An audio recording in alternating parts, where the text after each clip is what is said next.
that Jesus Christ was murdered. He was tortured to death, and his body was put out for public display. And the people who did this to him are still in power. And I think 2,000 years has been enough time for these people to be tormenting us, and it's going to be over soon. And I talk with direct knowledge.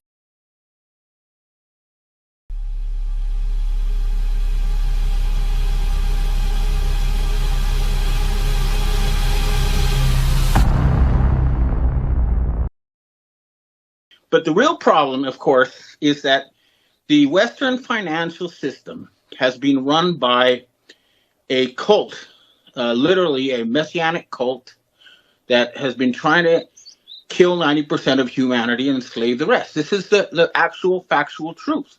They seized control of the central banking machinery in the West, and they've been, carrying out this insane agenda, and they've been doing it for 400 years.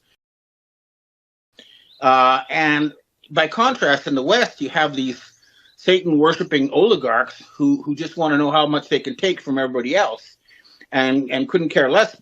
And these people are now coming out. So Ursula von der Leyen, the head of the EU, just came out and said the Holy Talmud. She worships the Holy Talmud. Well, the Talmud says that all other human beings are cattle. You can kill them, you can lie to them, you can eat them. It doesn't matter because they're not humans. They're just servants, subhuman servants.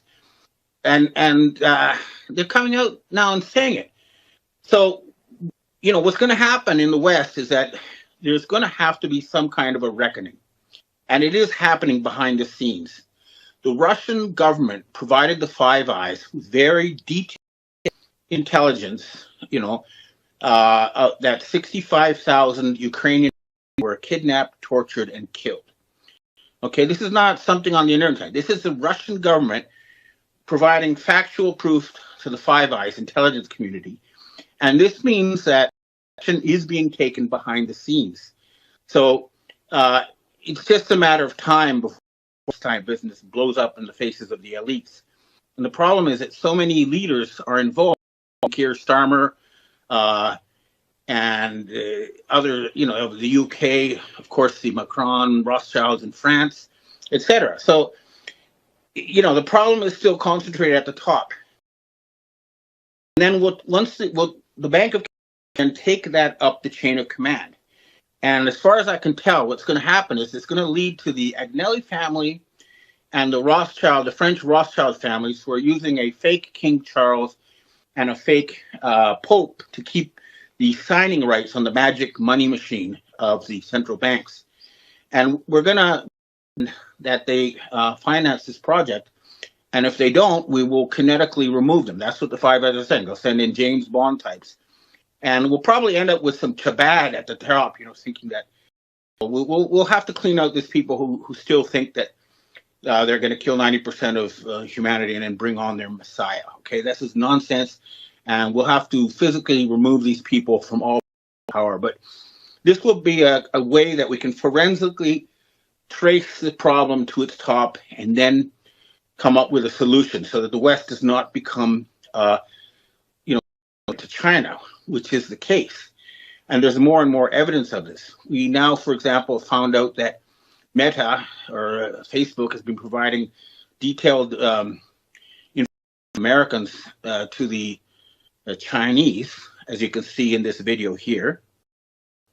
I want to just be clear about this. Here in this document, Facebook is talking about making Chinese user data available to the Chinese government because they're going to store that data in China. Is that correct? Correct. Guys, you really need to see this. Folks, what you're about to see is one of the most fascinating, mind-blowing revelations ever captured on video. In this short clip, a man dives deep into the chronicles of Emperor Guangwu, ancient Chinese records from 31 AD that describe events aligning perfectly with the crucifixion and resurrection of Jesus Christ. These chronicles speak of a mysterious eclipse, a proclamation that the sins of all people were placed on one man, and a rainbow encircling the sun 3 days later. No Christian missionary had ever set foot in China at the time, Yet these events are recorded in their history. How could they know? What does this mean for the gospel and for the world? Watch closely as the pieces of this divine puzzle come together. Let's roll the clip. Chronicles of Emperor Guangwu. Here is a typical record in the astronomy records of the Book of the Han Dynasty. And it's actually dated the 9th of March, 5 BC. And translated, it reads, in the second month of the second year of Jianping, the comet was out of Altair, which is a star, for more than 70 days. Imagine a comet in the sky for more than 70 days. And the Chinese say it is said that comets appear to signify the old being replaced by the new. Altair, the sun, the moon and the 5 stars are in movement to signify the beginning of a new epoch, the beginning of a new year, a new month and a new day. Now, Altair is a star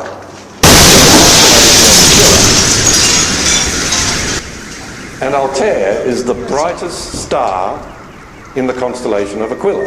And the Chinese astronomers said this comet that appeared for more than 30 days came out of this star. Well, that's how it appeared to them. It's the 12th brightest star in the universe. It's the brightest star in this constellation. And it says in the astronomy records the appearance of this comet undoubtedly symbolizes change. The extended appearance of this comet, more than 70 days, indicates that this is of great importance. Now, if you calculate more than 70 days from the 9th of March, it'll bring you into around mid to late May. So this thing was in the sky from the 9th of March to around the middle or the late May, which is the warmer time of the year for Israel. We've always said as a church that Jesus was not born in December because it was too cold. The Chinese, not knowing what they were observing, saw a comet in the sky for more than 70 days from March through to May. The end of March in Israel is the beginning of summer, and it goes all the way through to October. Here's another record in the Chronicles of Emperor Guangwu. It's dated 31 AD. Translated, it reads, summer, 4th month of the year on the day of Renwu. The imperial edict reads, yin and yang, darkness and light, have mistakenly switched, and the sun and the moon were eclipsed. The sins of all the people are now on one man. Pardon is proclaimed to all under heaven. The Chinese had no idea about Jesus in 31 AD. No Christian missionary would have gone to China because Jesus had just died. There weren't any Christian missionaries. And yet in their soul, in their spirit, they recorded this incredible statement in their history of the latter Han Dynasty. And in their soul, they said there's this mysterious, unexpected darkening of the sun. The sins of all the people are upon one man, and pardon is proclaimed to all under heaven. They didn't know what they were writing. And it says here in the Annals number 18 of Gui Hai, eclipse on the day of Gui Hai, man from heaven died. They had no idea what they were writing. But the Holy Spirit would have spoken to those Chinese astronomers and the emperor, and in their soul, in their heart, they sensed that this unexpected darkening that lasted for 3 hours had something to do with a man in heaven dying, from heaven dying, and pardon for the sins of the world. The Bible tells us it was about the 6th hour and there was darkness over all the earth until the 9th hour. 3 days later, the Chinese recorded a rainbow that encircled the sun like a halo. During the reign of Emperor Guangwu on the day of Bing Yin of the 4th month of Jian Wu, a halo, a rainbow encircled the sun. And that's found in the history of the latter Han, Annals number 18. And that is the resurrection of Jesus Christ. And I put it to you this morning, folks, that the ancient Chinese recorded the date of Christ's birth, the date of his death, and the date of his resurrection.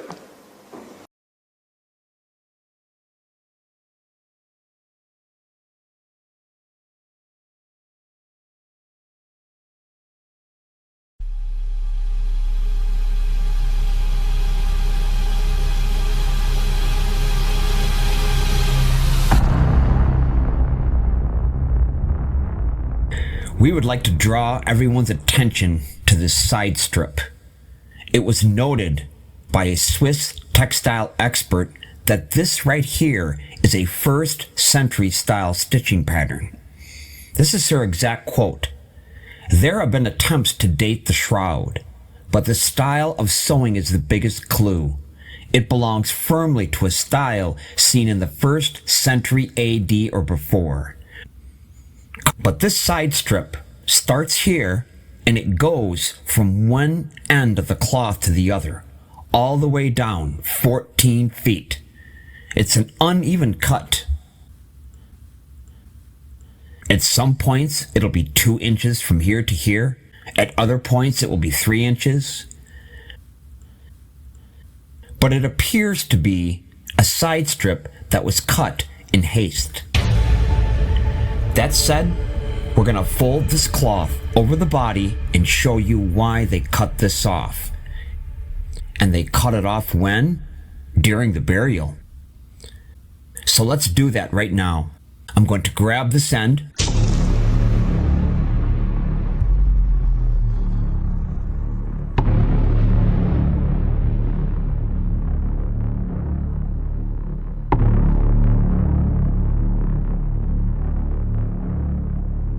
Okay, I have now folded the cloth over the body. How are they going to secure this body? They are going to have to put strips around the shroud to hold the body in. The body of Jesus was not put in the tomb like that. They needed a strip of linen to wrap around the shroud, so they cut it. Cut it with a knife and just cut right along this edge, a strip like this. That's one of the linen strips they used to wrap around the shroud. Just using common sense, a common sense approach to how this body would be wrapped would be like that. So this is a close approximation to how the body of Jesus would have been wrapped. The linen clothes, as John called them, the linen grave clothes of Jesus. In the Gospel of John, he mentions, and then they wound the body in the linen clothes. He's talking about when they wound this strip around the shroud to hold the body in. As we could see, Jesus was buried in a long sheet of linen, and after the cloth was folded over the body, strips of linen were used to hold the body in the shroud. So a Jewish burial does require strips of linen. Strips of linen would have also been used to go around the hands and feet. But we get the basic idea. And as we can see, the one strip of linen will go around the chin and then to the middle of the body and to the feet. Just that one 14-foot strip. While we have this opportunity, and the body of Jesus is wrapped in this long sheet of fine linen, as it was nearly 2,000 years ago. And the difference is the body of Jesus was not lying flat. The knees were raised and the upper torso was leaning forward at an angle exactly as you would see in a photo of the Garden Tomb, like the one we're looking at right now, that angled board, that angled headboard. There is a cloth that is mentioned in the Gospel of John 20 verse 7, and the napkin that was about his head was not lying with the linen clothes, the grave clothes. The shroud of Turin, where the grave clothes of Jesus, was not lying with the linen clothes, but was wrapped together, folded together in a place by itself. What John was referring to was this cloth that was put around the head of Jesus while he was on the cross and was removed during the burial. And this cloth is just covered in blood and fluid from the lungs. So when they removed it from Jesus, when they removed this cloth from his head, it was just covered in blood like this. And then they folded it together, and when they did that, the bloodstains made an impression on the other side. As you can see, these bloodstains on this side are a mirror image, because this cloth was just like John said it was. It was folded together in a place by itself.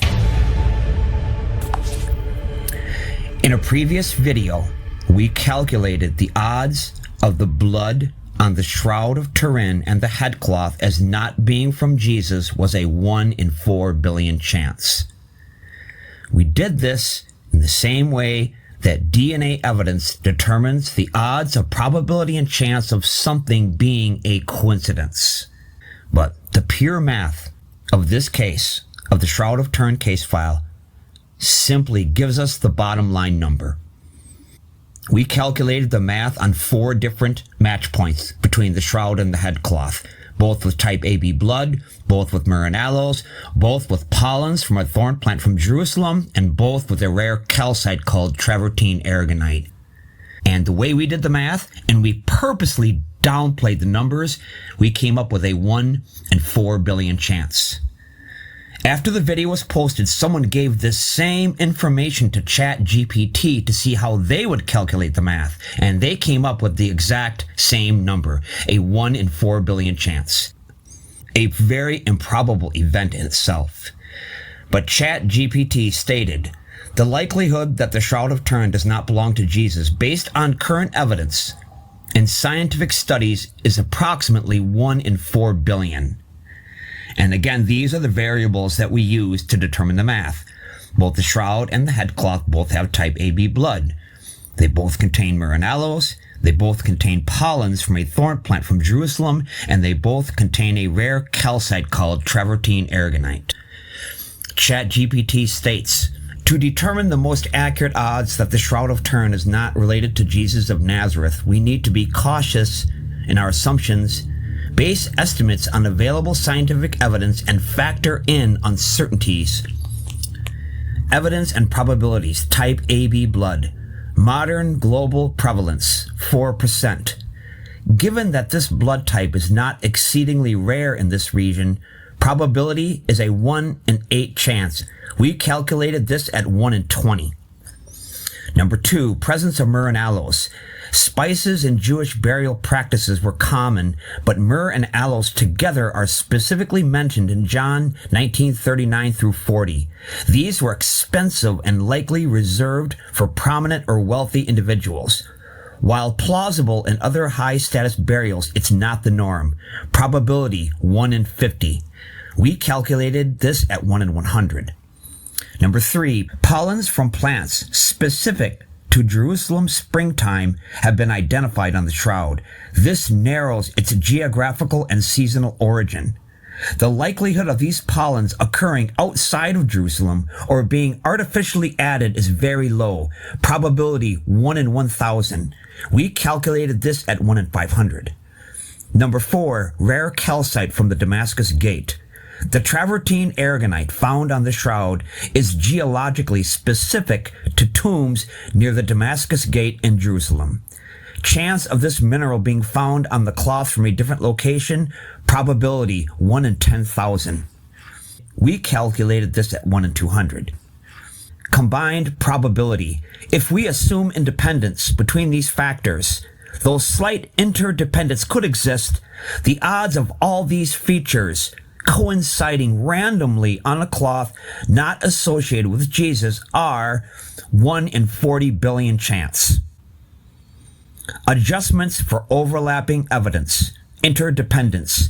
Certain evidence, like the calcite and pollen, both point to Jerusalem and may slightly overlap in their contribution to the geographical identification. To account for this, we adjust the result conservatively by a factor of 10 to prevent overestimation. Adjusted odds, 1 in 4 billion chance. The likelihood that the Shroud of Turin does not belong to Jesus based on current evidence and scientific studies is approximately 1 in 4 billion. This reflects a convergence of highly specific and rare factors. Our conclusion was the same, exactly the same as ChatGPT, 1 in 4 billion chance, even though in every match point, our calculated odds were different. Even though we both use completely different numbers and completely different ways of arriving at the odds of probability and chance, we both arrived at the same figure. The chance of that being coincidental in itself is extremely improbable. Think this over carefully. A 1 in 4 billion chance. There's a 1 in 4 billion chance that these match points between the Shroud of Turin and the headcloth are coincidental. That it's all just an incredible coincidence. Well, the math says there's a 99.9% chance that it's not coincidental, that these are not coincidental matches, that this is the blood of Jesus. And to bet against that, to bet against those odds, that person would stand a 99.9% chance of being wrong. The consequences of being wrong, in this case, potentially involve being separated from light for all eternity. An extremely serious consequence. To bet against odds of 1 in 4 billion chance and go with the underdog bet, basically a person saying, you know, there's a 1 in 4 billion chance that I'm right, but I'm gonna gamble with eternity on that one. I'm gonna gamble with all eternity at stake here and go with the extreme underdog bet on that. I like my odds in this. I feel confident with the bet that I placed. Think anyone could say that? I don't think so. No intelligent person of sound mind would ever bet against those odds. We ask that you carefully consider the math evidence before doing that, before dismissing Jesus as being the risen Messiah.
on the shroud of Turin is made up of carbon atoms.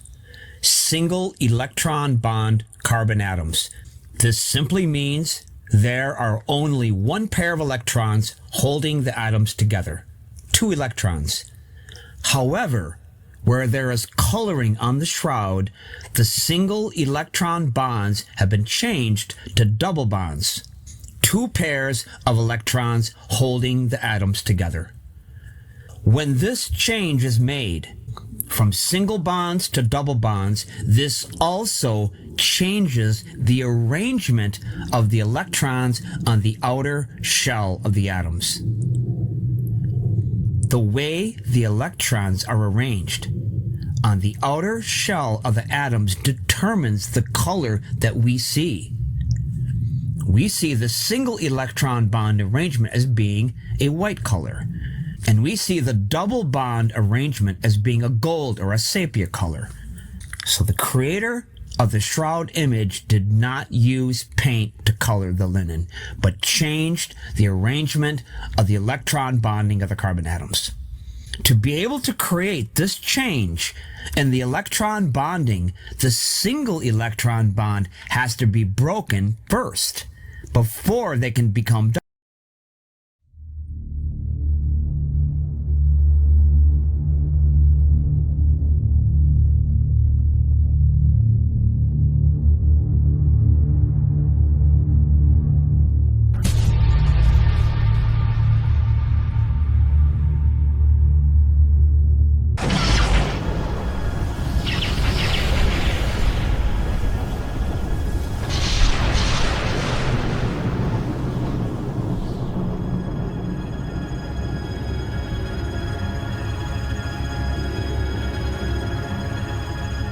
The linen on the shroud of Turin is made up of carbon atoms.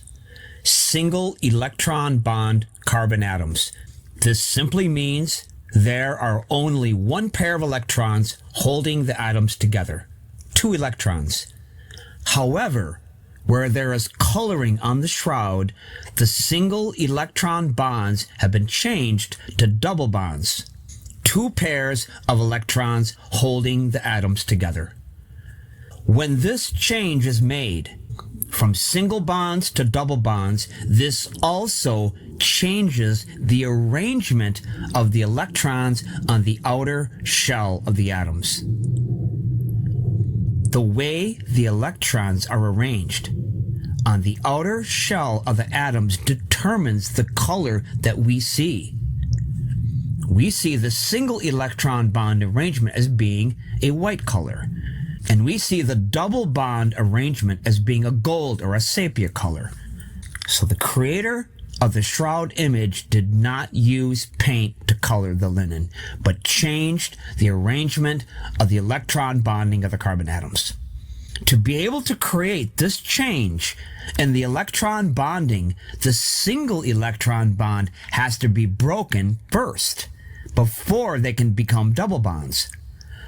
This is a chemical bond that is very difficult to break. In a comparison analogy, to break this bond would be like having to use a sledgehammer to break open the lock of a safe. No skeptic image theory or replica has ever changed the electron bonding of the carbon atoms in linen to create coloring. Simply stated, it means their theories are wrong.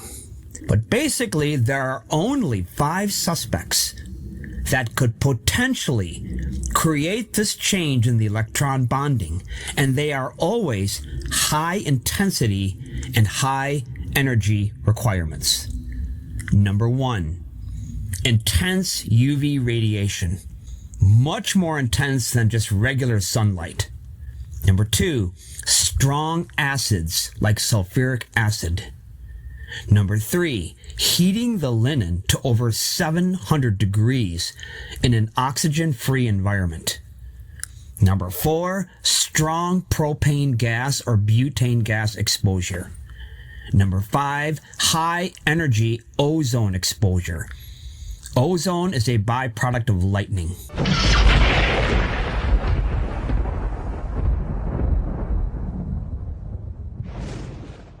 only 5 suspects in our lineup, and one of these is responsible for creating the image on the shroud.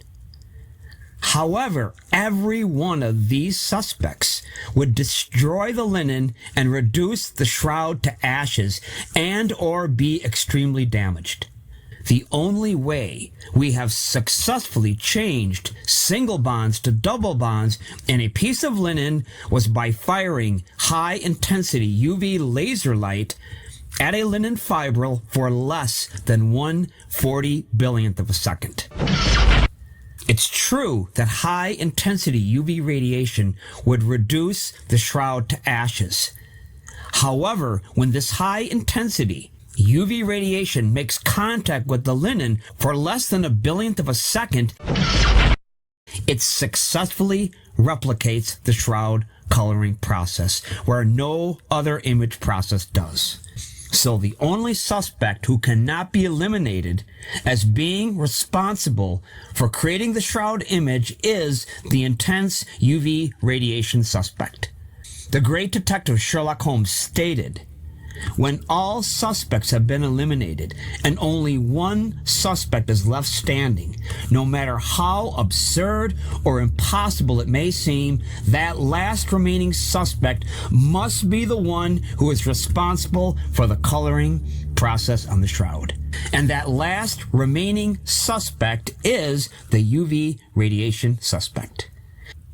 This is a single witness display that eliminates all skeptic image theories as being possible, and is extremely compelling evidence the image process on the shroud was created by a higher power intelligence / God.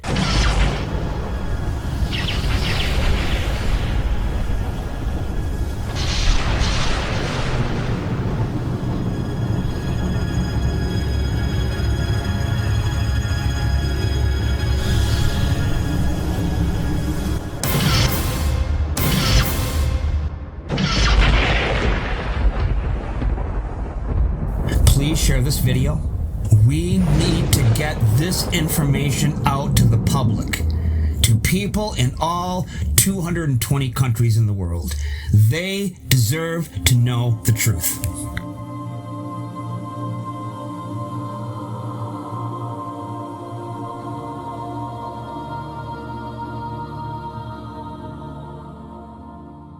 That Jesus Christ was murdered.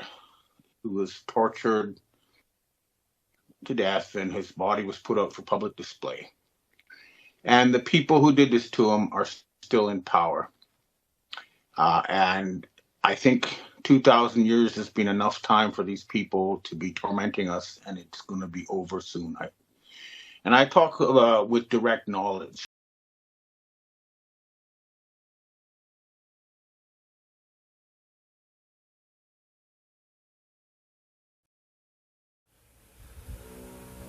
So Princess Diana of the royal family, as you know, was murdered, and a lot of people say it was a ritual sacrifice, and some say she might still be alive. I don't know. But she felt that the royal family, they were not quite human, and she used to call them lizards, which makes us all think of reptilians. And knowing what we know now about shape-shifting reptilians, need to look back on what she thought about the royal family.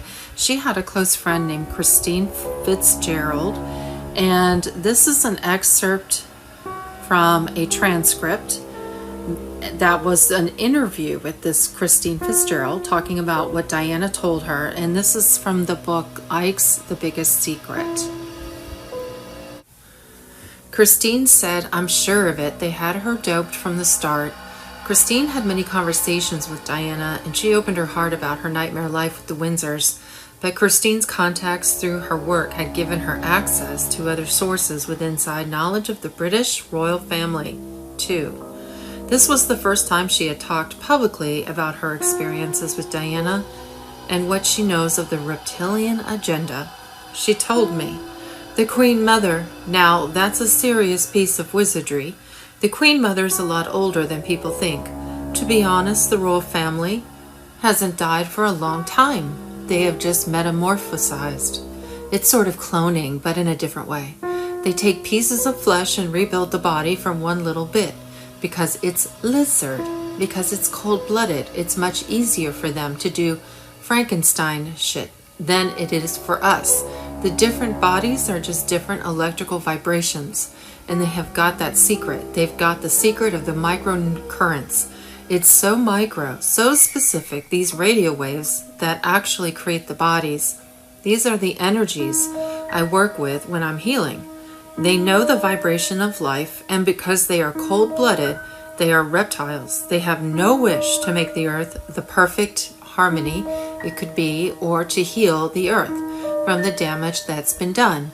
The earth's been attacked for eons by different extraterrestrials. It's been like a football for so long. This place was a bus stop for many different aliens. All these aliens, they could cope with everything, including the noxious gases.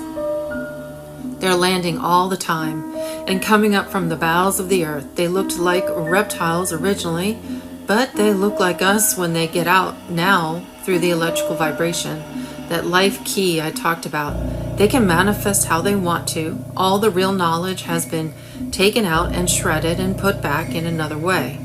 The Queen Mother is chief toad of this part of Europe, and they have people like her in each continent. Most people, the hangers-on, don't know. You know about the reptiles. They are just in awe of these people because they're so powerful. Balmoral is a very, very nasty place. It's a crime scene now, apparently. That's somewhere they want to dig underground. They will find reptile fossils. It goes back that far.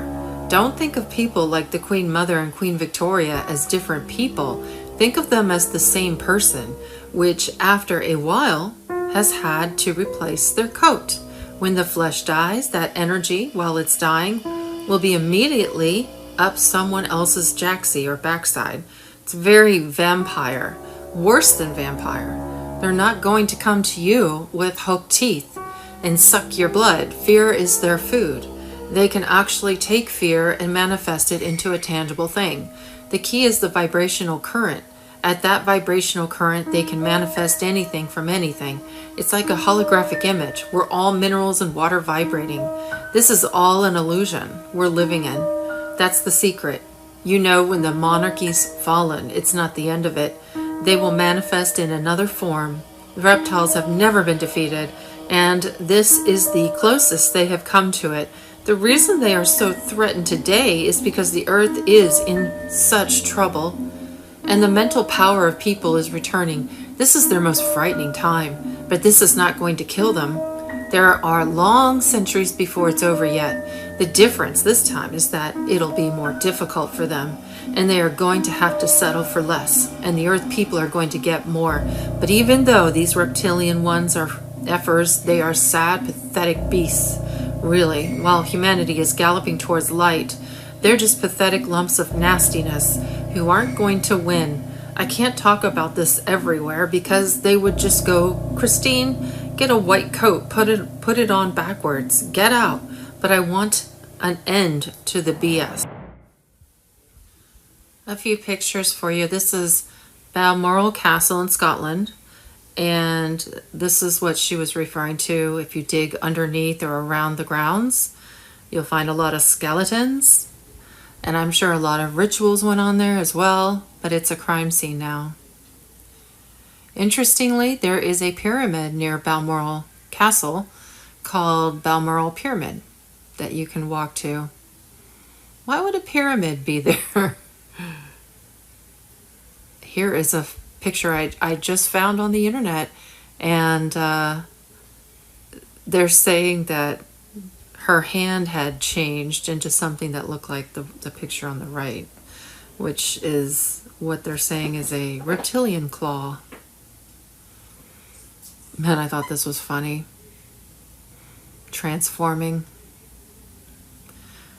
This was something put out to the British, like a press release. Something happened at some point where she shapeshifted in front of people, and they had to put out a press release. It didn't get a lot of attention, says earlier this week, Queen was seen by thousands of people in a form they are not acquainted with. We seek to reassure the public that the Queen is still their Queen and remains the respected and loved figure they have always known. While she may not be human, she may not be human.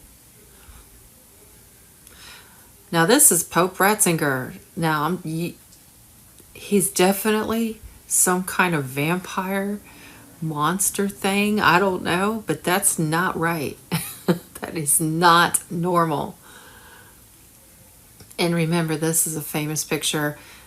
Putin has told senior staff, close associates, that he believes Queen Elizabeth II shapeshifted while greeting him as a show of strength and warning to not mess with the dominant reptilian Illuminati bloodline. Here's a close-up of her eyes. Reptilian eyes.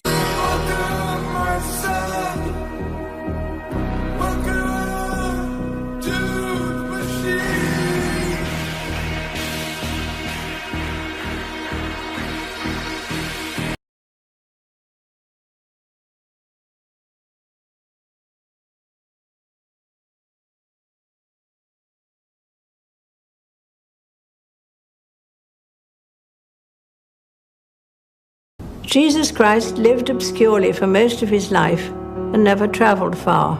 He was maligned and rejected by many, though he had done no wrong. And yet billions of people now follow his teaching and find in him the guiding light for their lives. I am one of them because Christ's example helps me see the value of doing small things with great love.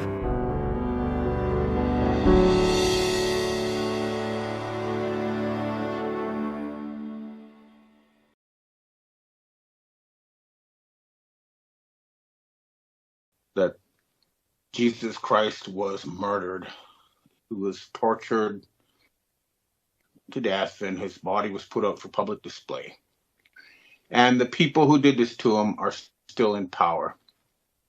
And I think 2,000 years has been enough time for these people to be tormenting us, and it's going to be over soon. And I talk with direct knowledge. I actually was sent by the Asian secret societies to negotiate with these people, and I went to Rome and to Milan to meet the P2, P3 Freemasons. They took me to their secret headquarters, which is the Basilica of St. Peter, which is the first Roman Catholic church. And inside you can see the original skull and bones sculpture, and it's full of military weapon designs. It's just kind of a military establishment. And they told me their goal was to create a single world dictatorship, or fascist, everybody under a single Caesar or Messiah to control and lead humanity.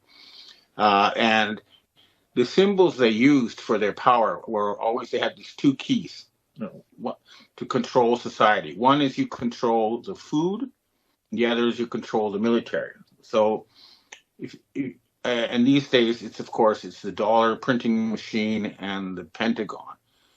And if you control these two, then you have supreme power. Because if you want to eat, you got to obey. And if you try to disobey, we will kill you. And then there's another group. This is the corner of the financial group. They have three keys. And the third key is, or the religious group, I should say, is propaganda. In other words, you control people's thinking. That's where the word government comes, control minds. So this is a system that has been in power in the West for thousands of years. It is basically now operating on Babylonian debt slavery. And that is what is coming to an end. And it's going to happen in a very good way. There's very good progress on many fronts. And now I'd like to get concrete about each front by having you listen to Commander-in-Chief Donald Trump, the real one, speak, and then I'll give you the backstory behind each comment. So first, let's see what he has to say about Iran.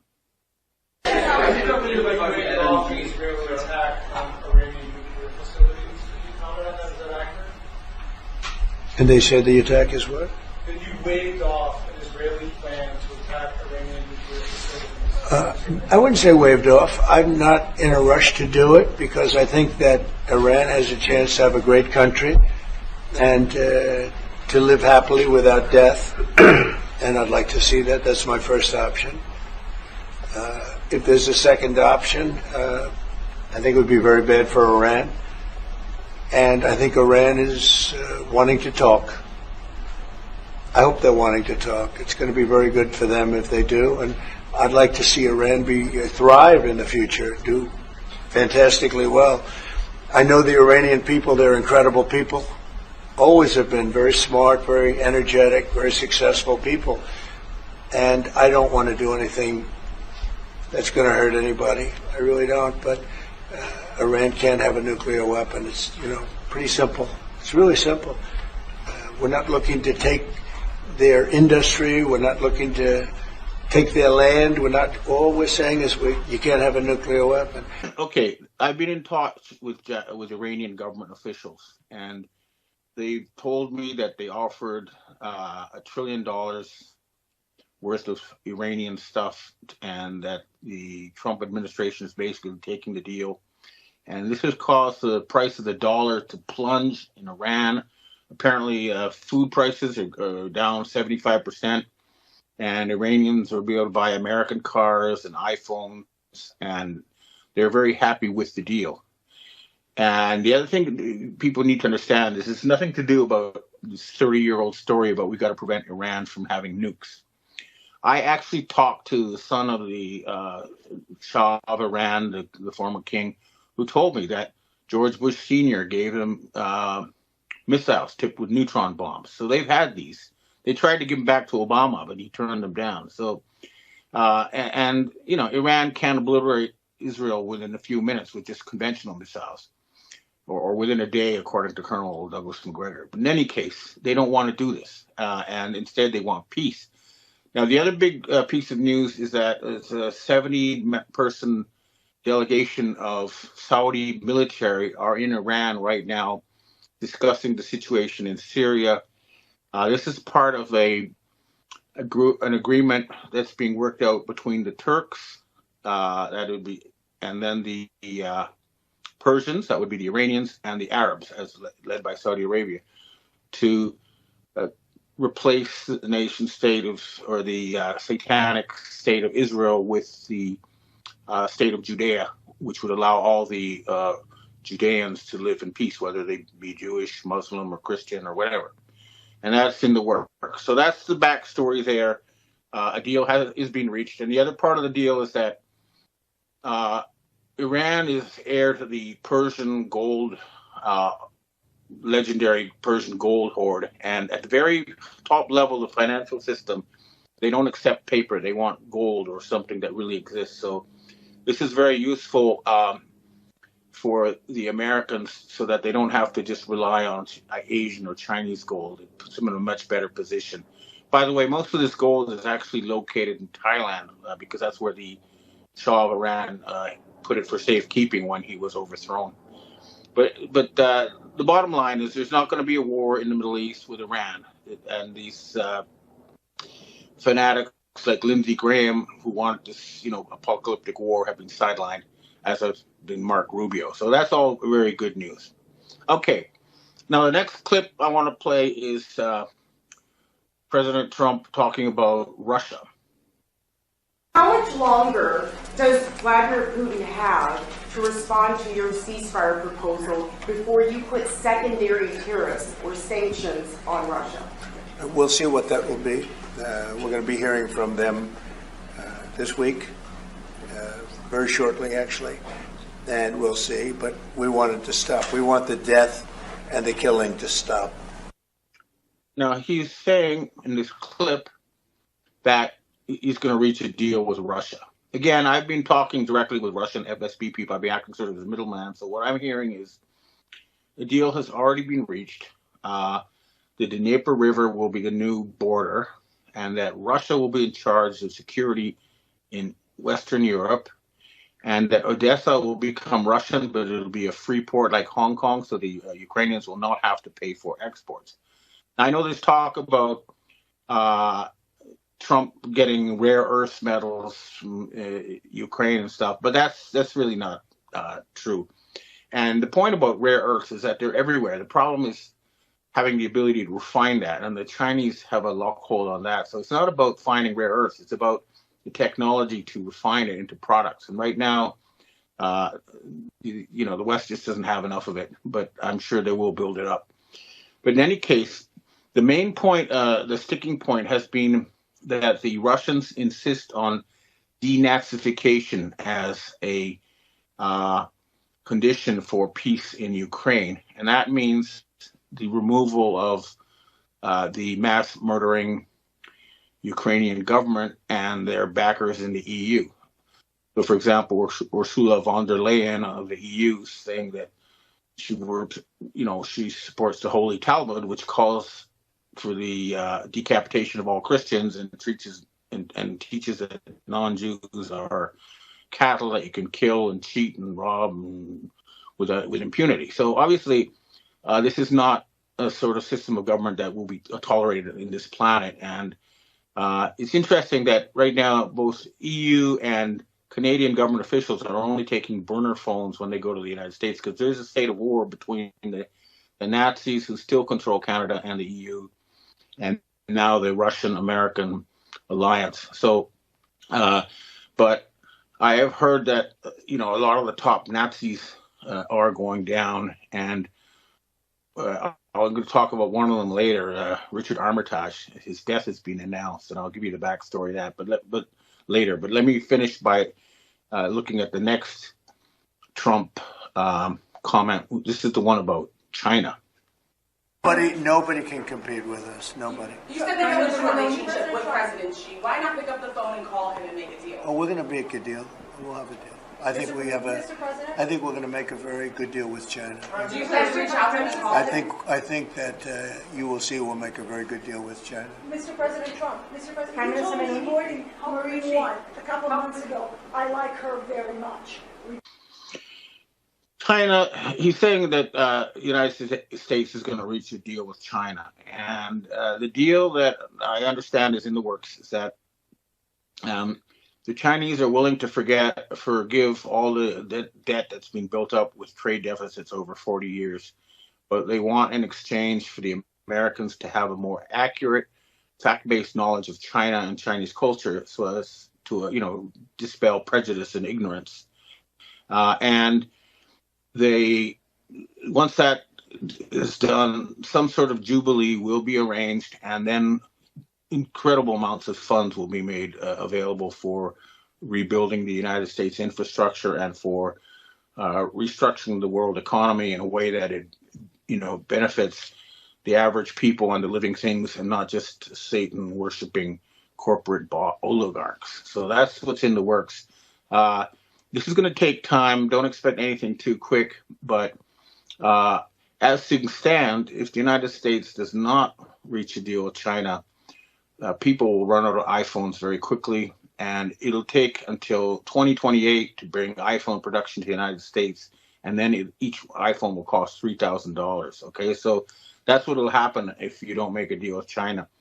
The other thing is Trump says he's going to make, or Scott Bessent, his Treasury Secretary, saying he's going to try to make a deal with 70 countries to isolate China. But, the Chinese provide people with products they use in their daily lives. The Americans provide people with paper and endless war. So I don't think that's going to work very well. I've already heard the Indians and the Japanese have said no. So I don't think that's going to go. And I've heard that Scott Bessent has been sidelined. I'll get to that later.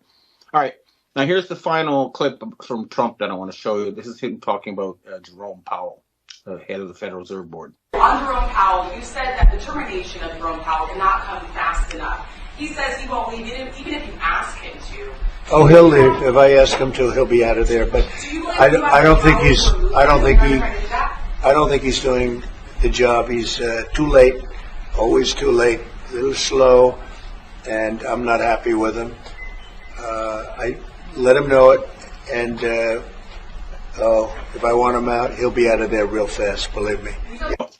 What I've heard about Jerome Powell from the head of MI6 is that he is on the way out because they have the military and intelligence community, who aren't very financially literate, have finally figured out that the United States Treasury has been buying its own issues. In other words, all the the Chinese, the Japanese, the Indians, the Brazilians who actually earn their treasuries with real sales of real commodities have been dumping them, and nobody's been buying them. So the Treasury has been creating fake accounts in the Cayman Islands and Luxembourg and through cryptocurrency to pretend that there's someone buying that, and that's highly illegal according to the head of MI6. But what this means is that a move is now being made by the military-industrial types to take control of the money printing machinery away from the Khazarian mafia and give it into the hands of the military intelligence community. And this also has to do with this P3, P2 Freemason agent by the name of Marco. I know his last name, but I'm going to keep it off the record for now. Who spent, many years in Asia trying to reach a deal with the Asians. He was apparently arrested by Korean types in Japan and tortured. I had nothing to do with that. I just found out about it. He eventually came back with a Chiang Kai-shek golden Buddha filled with diamonds, but he didn't get a deal. The deal is going to be reached with the Dragon family, and that is in the works, and that's what is sitting on Xi Jinping's and Donald Trump's desk. So a deal will be reached, but it's going to take a couple of months. This is big stuff, and it has to be done carefully and right. So that's what's going on there. Okay, now I'm going to talk about Richard Armitage, because they just announced his death from, pulmonary embolism, something in his lung. That's what happens when you get your head stuffed in a toilet or you're waterboarded. But in any case, good riddance. He's a cousin of Barbara Bush, so he's a descendant of the Satanist Aleister Crowley, and he's been the secret boss in Japan forever. I've previously said on the record that I was told by a member of the Japanese royal family and by a member of Japanese military intelligence that former Prime Minister Takeshita Noboru was taken. He mentioned in public the idea of selling U.S. government bonds, and as a result, he was taken to Alaska in a helicopter, and then hung naked from a helicopter and then forced to run naked through the snow while he was chased. And finally, he was beaten to death, had his testicles stomped. And a video was taken of this, and it's shown to everybody who becomes prime minister in Japan. It was done by Richard Armitage. And basically said, if you don't obey us, this is what's going to happen to you. So his death is a very good thing. Now, I also have a personal problem with him. Now, as you recall, I've been kind of distracted recently because 200 policemen showed up at my house to forcefully evict me from a place I'd been living for 23 years. This is not the normal reaction to a dispute with a landlord over a leaky roof. I was denied a chance to put my side of the case in court, and those 200 cops were sent by Richard Armitage, and I was told that my life was in danger, which is why I temporarily evacuated to Canada. Well, now I'm back, and Armitage is gone, and hopefully a lot of the corrupt police under him will face jail for what they've done. But I will be going back to Canada because another reason I've been distracted is that my mother just died, and there's a lot of things I have to do, with the family home and other things. So I'll be back in Canada soon, and I'll be there for a long time this time. So that's what's going on this front. Now let me quickly check my notes for a few other things that I might have missed.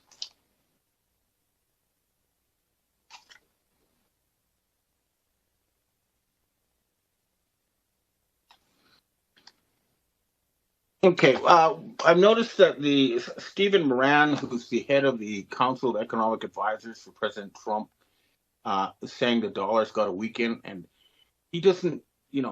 This is a man who's actually in charge of advising Trump, and he doesn't even understand why the dollar doesn't weaken. And so I have to explain this backstory once again.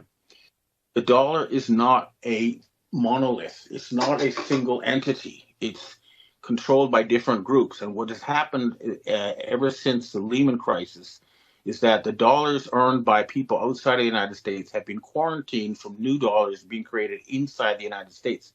So you have one group of people printing dollars and causing the stock market in the U.S. to go to fantasy levels, and you have another group that refuses to accept these dollars for trade, and this is at the heart of the impasse, and this is what's been blocking progress. You have the Western Khazarian mafia on one side, you have the Asian elders on the other. Each have their own dollars, and slowly but surely, by controlling real production and real goods, the Asians have been winning.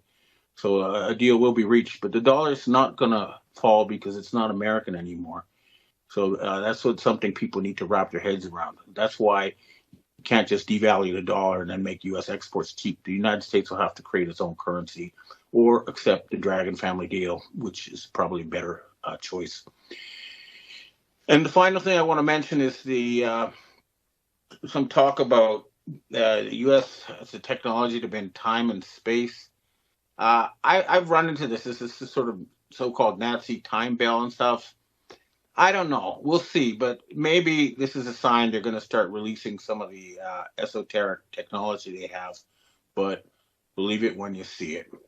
In any case, the news is all good, and things are moving in a positive direction. And hopefully I'll be able to provide better reports now that my personal troubles are more or less behind me. Okay, now I'd like to answer questions from readers and viewers. Hi, Ben. We have our first question for today. A week ago, you mentioned a new military alliance that emerged between Russia, Serbia, Hungary, and Slovakia. Could you please elaborate on that? From a Slovakian perspective, it would sooner appear that the government of Robert Fico is slowly giving in to the pressure of the EC. We can only hope it's a diversion from something. Well, what you'll notice if you look at the reality on the ground is that the Austro-Hungarian Empire has more or less revived. They basically decided to close their borders to the uncontrolled immigration that was affecting the rest of Europe. And they have reached deals with Russia on gas and energy outside of the EU framework, and they have been blocking the EU in many things. And the fact that Hungary announced a military alliance with Serbia, and Serbia has a military alliance with Russia, shows that this is, basically the Austro-Hungarian Empire and the Russians joining forces. And this is probably mean the end of the Nazi rule of the EU over time. This will affect Germany and France, especially the de facto leader of that faction was Jean-Michel de Rothschild, known to us as Brigitte Macron. I have reached out to this individual to try to negotiate a surrender. So far, I have not heard back, but they don't really hold any cards. Their military is a joke. They wouldn't last 5 days against the Russians. Fortunately, the Russians aren't going to just move in. They're going to wait for the white hats to take over and arrest the Nazis without a war. But that's what will happen. And of course, economic deals do need to be reached, and that's probably what the questioner is referring to. Because at the end of the day, everybody wants to have good relations with Western Europe, including the Russians. Next question. Hi, Ben. What are your thoughts on lab-grown foods, specifically lab-grown meats? I myself am very suspicious. It seems like something Bill Gates would try to push. Well, theoretically, if you could make a really nice steak or nice meat that you can't tell the difference from the real deal because it's made from actual cow flesh, but you don't have to kill a cow or keep it in inhumane conditions. I'm personally, in theory, in favor of it. But of course, the devil is in the details, because if it's some kind of genetically engineered, unhealthy monstrosity that's very expensive, then that's not going to work. But The idea of being able to make meat without killing animals appeals to me, as long as it's healthy and environmentally sustainable. Next question. Oh, one last thing though. Of course, if it comes from Bill Gates, don't trust it. Those people, they have a track record of trying to poison us, and they've already contaminated our food supply and made us all get cancer. So if it's coming from those people, don't trust it. Next question. Hi, Ben. What are your thoughts on the tariffs?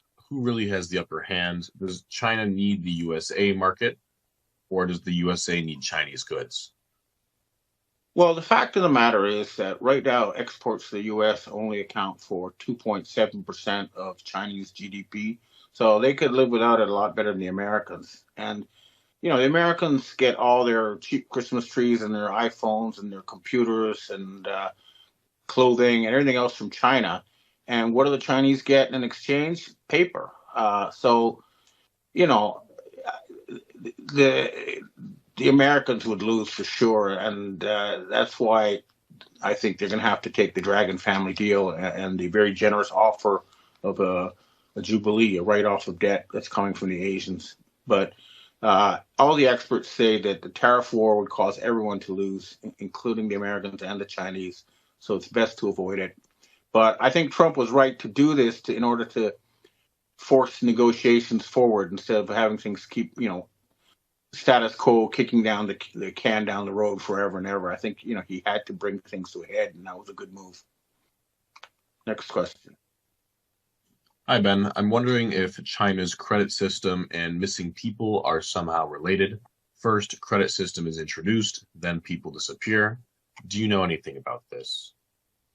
My understanding about the missing people is that what happened was someone ran the numbers. They looked at the Chinese population a couple of decades ago, and then they used the official Chinese birth figures to calculate what the population should be. And they found that, the population should be much smaller than it is by a couple hundred or more, or as much as 400 or 500 million people less.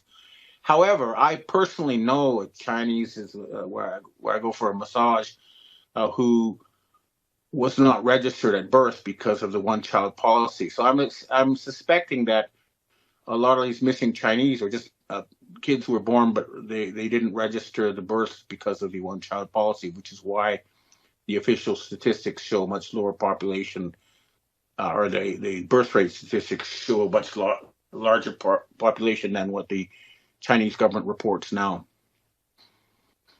But I don't think it has anything to do with the credit system.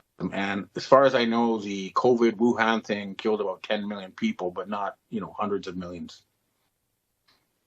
Next question. Hi, Ben. We have our last question for today. China got whatever upper hand it may have due to cheating and theft. Communism and centrally controlled economy are irreconcilable with free and fair trade and human rights. Intellectual property theft going back 30 years hasn't been remedied yet, and the Chinese are digging deep water ports in the Western Hemisphere. That's got to be nipped in the bud with full-on, no apologies sabotage. What are your thoughts on this? Could they ever be trusted? Well, the Chinese government does have a track record of intellectual property theft, and I'm a victim. I know that they read my reports and they are published all over China, but I don't get a penny from it. But having said that, the fact of the matter is that they have a superior economic system, which is why they've had decades of double-digit growth or high-level growth, and that's why they're winning the trade war. And I keep saying the West needs to revamp its current economic system, because right now it's run by Satan-worshipping oligarchs who all they want to do is take the profit for themselves. They build super yachts and things like that, whereas the Chinese took the money they earned and they built roads and bridges and schools and factories. So if we don't want to become Chinese slaves, we need to make our economic system better than the Chinese one so that we outgrow them, we outcompete them, and we beat them by making better stuff. And let's face it, all the inventions of the past, century or more, all been Western. I mean, computer chips, everything. And we still have that incredible scientific power. We just have a very bad, economic system run by corrupt oligarchs. That needs to be reformed. And hopefully then we can outcompete China. And yes, somebody has to call them out for all the unfair stuff they've been doing. But I don't think blowing up ports is the answer. I think taking them over maybe, but not blowing them up. Okay, well, that's what I have to say for myself today. Now I hope to see you again next week. Of course, the thing that's on everybody's mind is the Trump tariff threats against the world. And basically, he had to back down and blink. There's a lot of reasons for that. First of all, only countries representing about 25% of world GDP were willing to kind of cave in on him. In other words, his bluff was called. The U.S. in real terms is now only 15% of world GDP. So the 15% cannot force the 85% to do something. And the other thing that happened was that there was an imminent explosion of the U.S. bond market, which meant that the United States would have gone bankrupt, and basically oil and stuff from the rest of the world would just stop flowing. It would have been a complete economic disaster. So he had to back down. Now, Pete Navarro, who was the kind of the idiot behind this move, has been removed from influence, and Scott Bessent is the Treasury Secretary is now, calling the shots. And I'm pretty sure that something has happened to Donald Trump. Please take a look at these two videos. Our country, and don't let some of these politicians go around saying, because I'm telling you, these countries are calling us up, kissing my ass. They are dying to make a deal. Please, sir, make a deal. I'll do anything, sir. And then I'll see some rebel Republican, some guy that wants to grandstand, say, I think that Congress should take over negotiations. Let me tell you, you don't negotiate like I negotiate. Congress takes over negotiating. Sell America fast because you're going to go busted. You don't. I just saw it today. A couple of your congressmen said, I think we should get involved in the negotiation of the tariffs. Oh, that's what I need. I need some guy telling me how to negotiate. But the shrill voices that you're hearing this week about tariffs are the same scoundrels and frauds who never thought twice about when the United States lost 90,000 factories and plants. Think of that, 90,000. How do you do 90? If you had a map, a big map the size of that wall, and you had a pin for each factory, you wouldn't have enough room. You think of it, 90,000 factories since NAFTA. My Pentagon sources say if you look at the smoothness of the face and the puffiness around the eyes and the difference in the voice, you can tell that it's not the commander-in-chief, Donald Trump. It's someone else wearing a Trump mask taking his place. So something has happened there.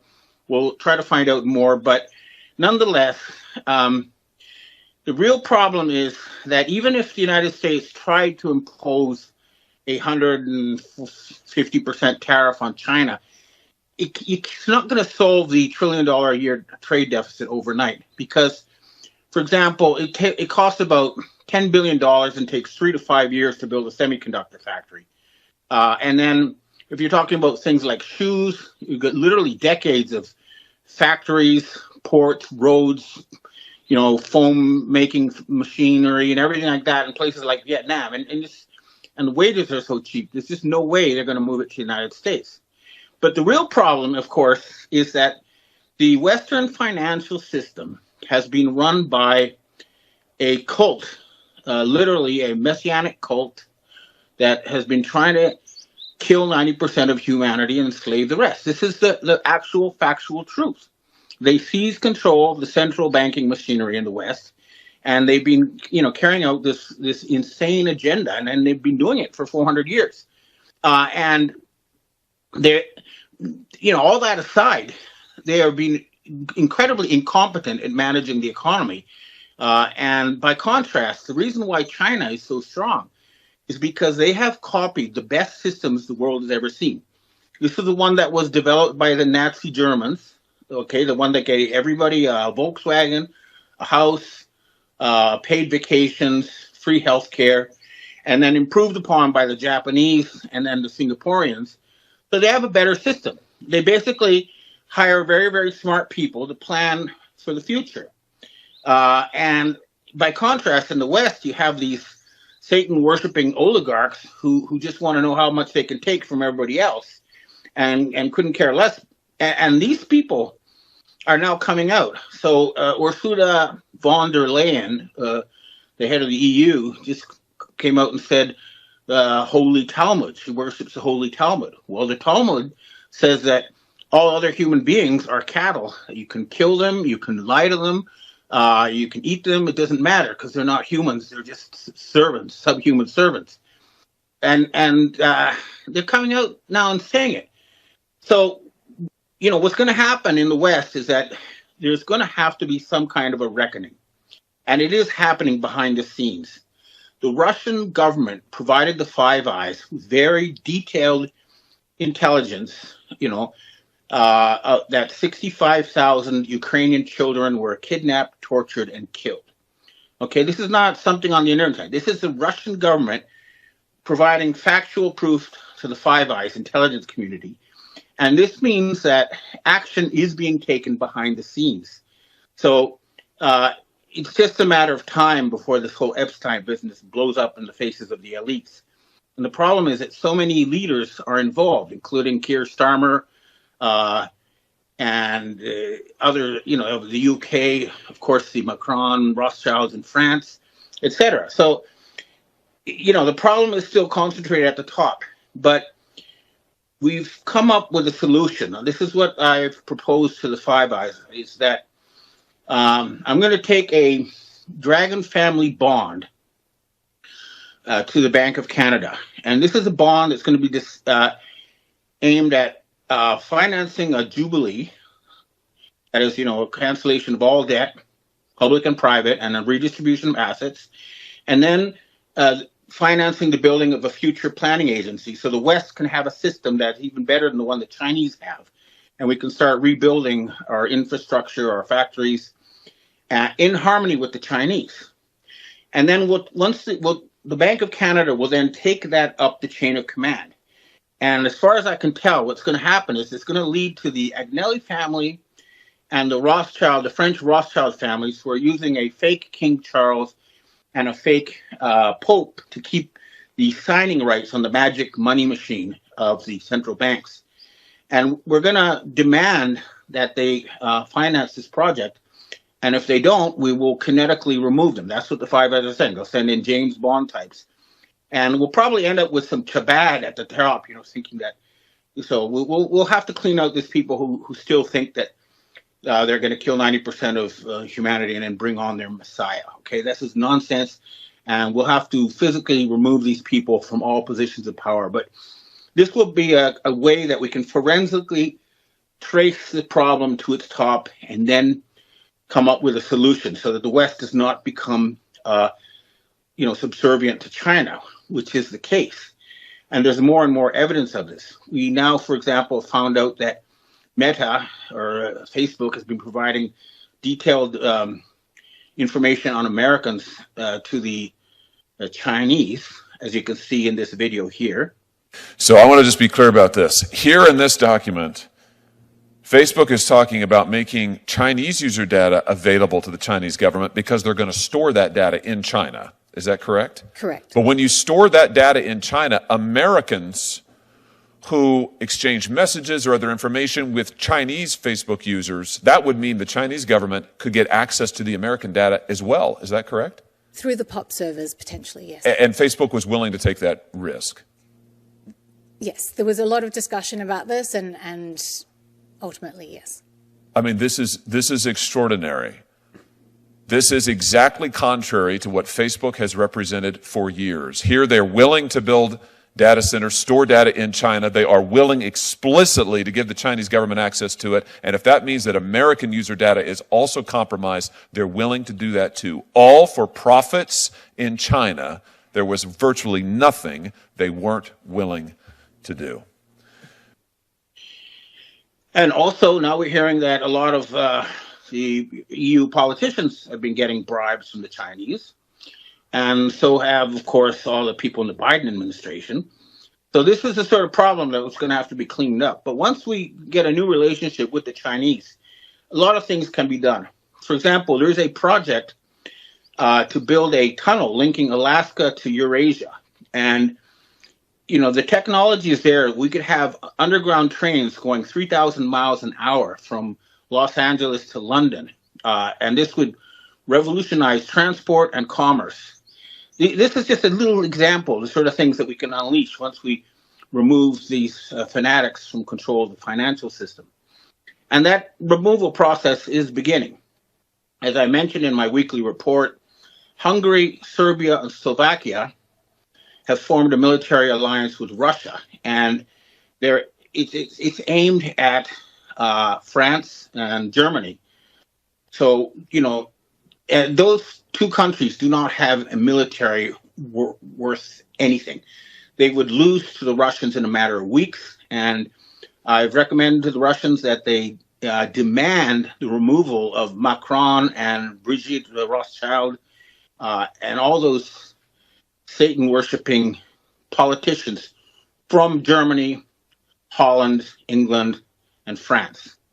And it will happen because the U.S. military is not going to fight for these Nazis in Western Europe. That's a sure thing. Now, the other thing that's going to happen is there's some, you know, the nation state of Israel is going to cease to exist. And it's going to be replaced by the nation of Judea, which will include all the citizens, Muslims, Jews, Christians, etc., as Judeans. And I was in touch with the Iranians. They told me that negotiations with the West in Oman went very well, and the Iranians have generously offered $1 trillion worth of investments in Iran. In other words, they're going to hand over $1 trillion chunk of their economy in exchange for Western funny money dollars. And this is to reach a peace deal to settle the problem with Judea and to get themselves back into the international system. So that's been a big development that I don't think we'll hear about anywhere else. The other thing that is still going on is there's problems in Myanmar. Apparently the earthquake there killed more than 300,000 people, not like 3,000 as being reported. And the military government is blocking help. So some kind of military intervention is going to take place there. Again, it's all going to require a deal between the United States and China. And even now, the Americans are saying the whole tariff thing was just meant to, you know, speed up negotiations, and that will happen. I'll go to the Bank of Canada in May. I have a few things to settle here in Japan, but I'll go in May, and I'll try to force this to happen because it's got to be done. And I don't see it, you know, I'll do my best, and I hope other people who are also trying to do stuff like this will succeed. But if we all push together, we can remove the control grid of the central banks and the Chabad cult from the West and free us finally from this satanic slavery we've been under. Okay, well, let me just check my notes for a few other things. Oh, yeah.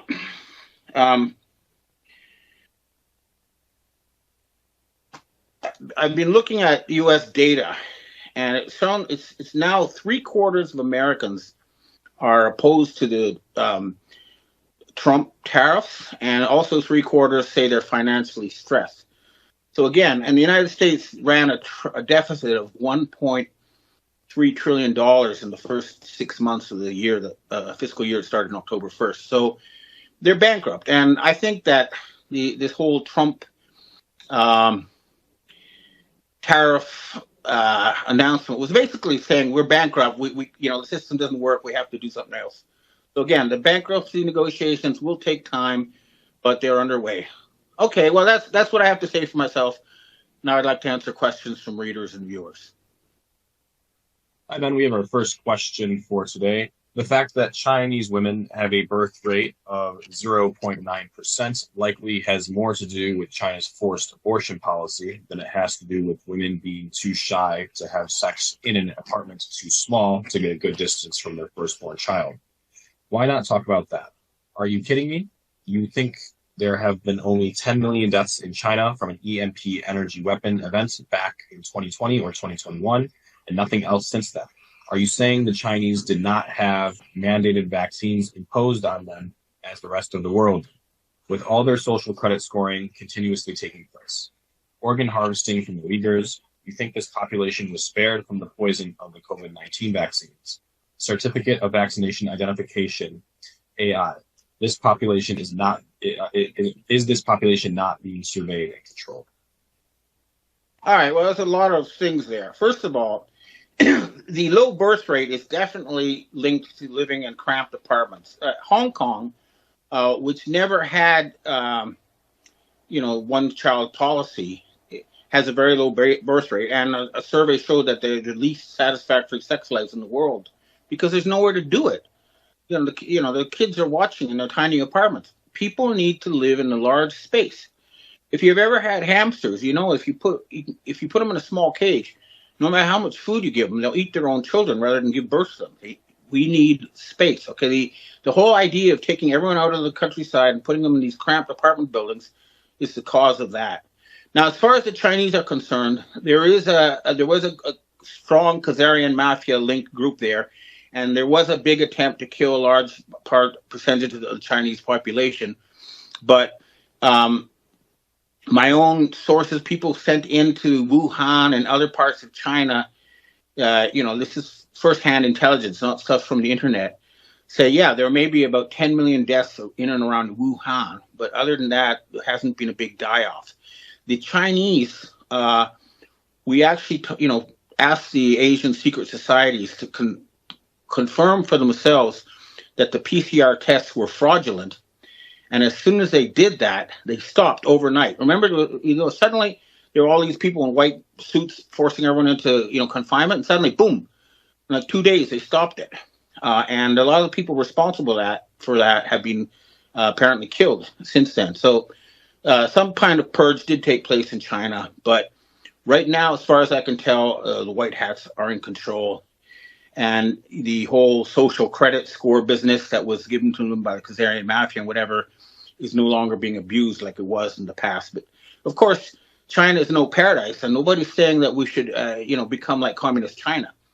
When we're talking about a future planning agency, this is something that's going to be run by the Westerners to create a Western vision of what kind of future we want to live in. And that includes, of course, freedom and health, and not being, controlled like farm animals. Okay, next question. Hi, Ben. A general question. You often mention the dragon families in your reports. Could you please describe who and what the dragon families are, and if they are on the right side of humanity? The dragon families, my first contact was arranged by the Dr. Michael Vandermeer, who was the head of MI6 and cousin of Queen Elizabeth. And he contacted one of the former emperors, the last emperor's descendants. And he said, if you want to talk to China, this is as high as it goes. And I was sent to Singapore to meet a representative of the dragon family. And what it is it's a council of elders that's composed of descendants of the kings of the different dynasties. So that would include the Tang dynasty, which is the Li family. It includes the Ming dynasty, which is the Zhou family. The Song dynasty, which is the Sun family, like Sun Masayoshi. And the Yi family, which is the Manchus. And they have a council of elders. So it's a group of royals who don't involve themselves in day-to-day politics, but if something very important happens, they're above both Taiwan and the Chinese Communist Party. And that's basically who the dragon family is. And my understanding is right now the signatories for their money include the wife of Xi Jinping and the Soong sisters in Taiwan, people like that. Next question. Hi, Ben. A question for you. New Zealand's last PM, Jacinda Ardern, is still running amok in the world while he is hated at home. When will he/she be arrested? Well, that's the question we're all asking, and not just about he, she, but about all the Epstein visitors. People like Keir Starmer, who's a blackmail pedophile, etc. And it's going to require the military to take action, and we're all waiting for that. But that's the question. But there's so much pressure now that they're not going to be able to cover this up for long, because anytime these people appear in public, they get asked about Epstein Island in public, and there's just no putting that genie back into the bottle. But the sooner the better, as far as I'm concerned. Next question. Hi, Ben. You say two groups of people with weather weapons and earthquake weapons. Do you think either group is human? Are they demons? Do you believe in reptilians? What are your thoughts on the supernatural in this world? I have to deal with what I can see with my own eyes, and you don't have to invoke demons because the technology for weather manipulation has been, put out in patents. The information is public. The technology is there. You don't have to look for supernatural causes. There are ways to do that using Doppler radar and electromagnetic waves and stuff like this. But I do admit that when I went to meet the P2 Freemasons in Italy, they told me that they had these, satanic ceremonies involving sometimes sacrifices where they could invoke demons who control the weather. At least they told me that. But again, there is plenty of patents and information out there showing that this is a human technology controlled by humans. And I like to deal with the real world that actually I interact with personally. And because I'm a journalist, I have to get my information firsthand. And what I found firsthand is that this is human stuff. Next question. Hi, Ben. We have our last question for today. Trump seems to be going back on his tariffs, but doubling down on the Chinese tariffs. What are your thoughts on this? How will it turn out? Well, it's just a bargaining position, because at the end of the day, the U.S. has $1 trillion deficit and the Chinese have $1 trillion surplus. And so a deal has to be reached with the Chinese, and he's trying to force a deal. But I think it's going to involve a cancellation of all the debt, a jubilee, a redistribution of assets, and then the creation of a new Western financial system with a future planning agency, not a central planning agency, a future planning agency to replace the current privately owned central bank BIS model. So it's a negotiating tactic, and at the end of the day, it's going to be between the Chinese and the Western elite to come up with a new deal, and that's what's going to happen. All right, thanks for tuning in, and I hope to see you again next week. Back to Doge just for a second. Earlier, the subcommittee headed by Chairman Marjorie Taylor Greene, her and her staff discovered $2.7 trillion in improper payments to Medicare, Medicaid, overseas, to people who should not have gotten it. Some of this room might have missed that press conference. Can you elaborate on what the president is thinking at this point?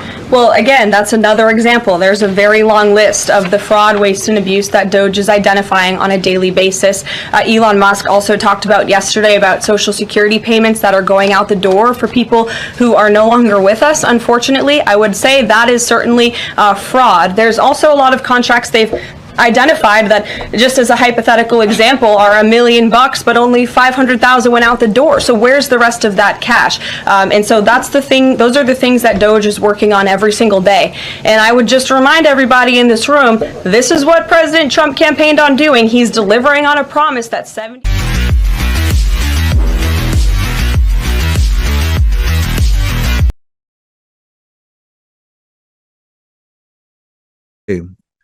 And swear by my name like they taught my people of Israel to swear by Baal. If they do not obey, I will utterly pluck up and destroy that nation.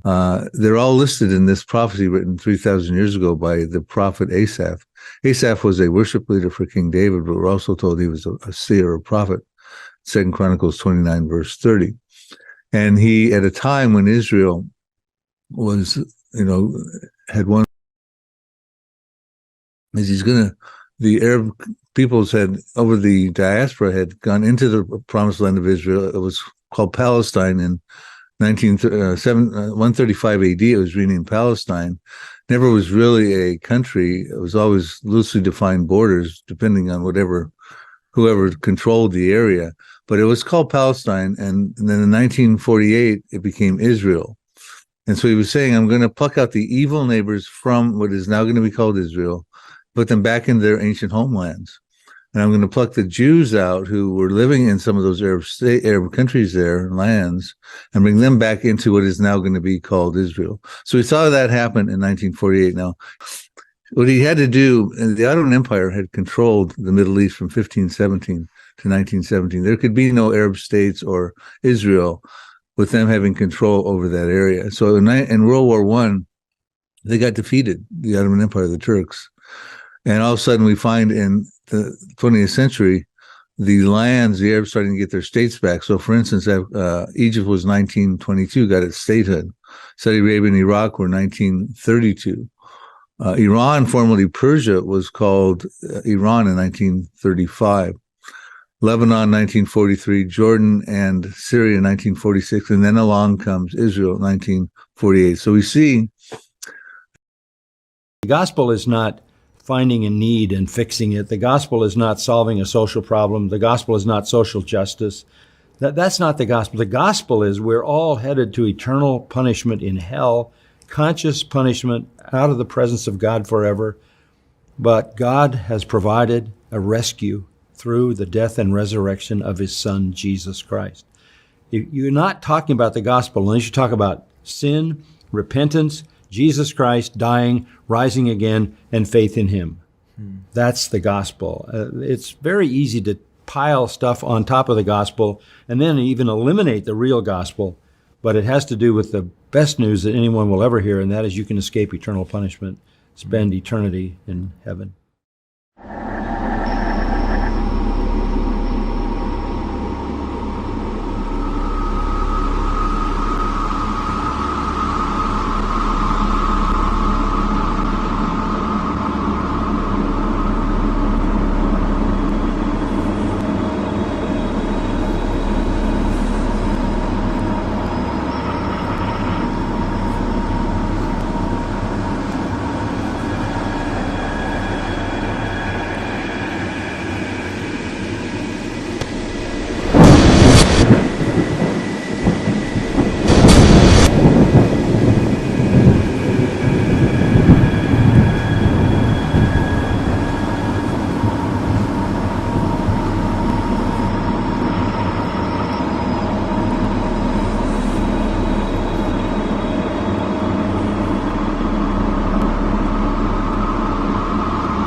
I've got a clean copy of it now, and I warn you, this could scare you.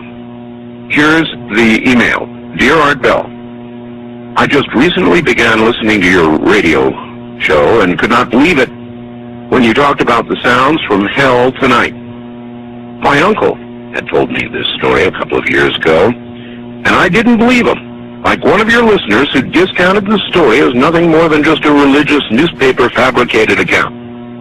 The story about the digging, the hearing of the sounds from hell is very real.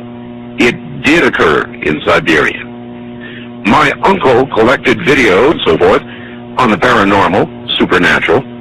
He passed away fairly recently, but he would have loved your show.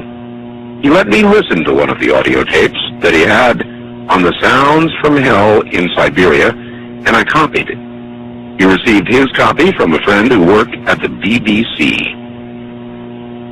It took me a while to find it tonight, but attached is that sound from my uncle's tapes. It's not the greatest quality, but the sounds are there. I was very hesitant to send you this, as the sound bothers me to listen to. I'd suggest that if you do play it on the program, warn listeners in advance so they may have the option of turning the radio off for 30 seconds while it plays. It has always haunted me. To those who discounted the Siberia Sounds from Hell story, it is true, and I, for one, wish it wasn't. Rick, listening from Chicago. And so I submit now the cleaned, a better copy to you, and I warn you, what you are about to hear is very disturbing indeed.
That they're all listed in this prophecy written 3,000 years ago by the prophet Asaph.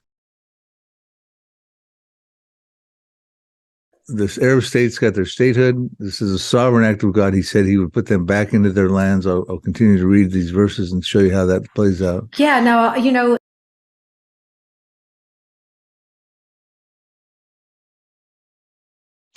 All right, thanks for tuning in, and I hope to see you again next week. Back to Doe just for a second. Earlier, the subcommittee headed by Chairman Marjorie Taylor Greene, her and her staff discovered $2.7 trillion in improper payments to Medicare, Medicaid, overseas, to people who should not have gotten it. Some in this room might have missed that press conference. Can you elaborate on what the president is thinking at this point? Well, again, that's another example. There's a very long list of the fraud, waste, and abuse that Doge is identifying on a daily basis. Elon Musk also talked about yesterday about Social Security payments that are going out the door for people who are no longer with us. Unfortunately, I would say that is certainly fraud. There's also a lot of contracts they've identified that, just as a hypothetical example, are $1 million, but only 500,000 went out the door. So where's the rest of that cash?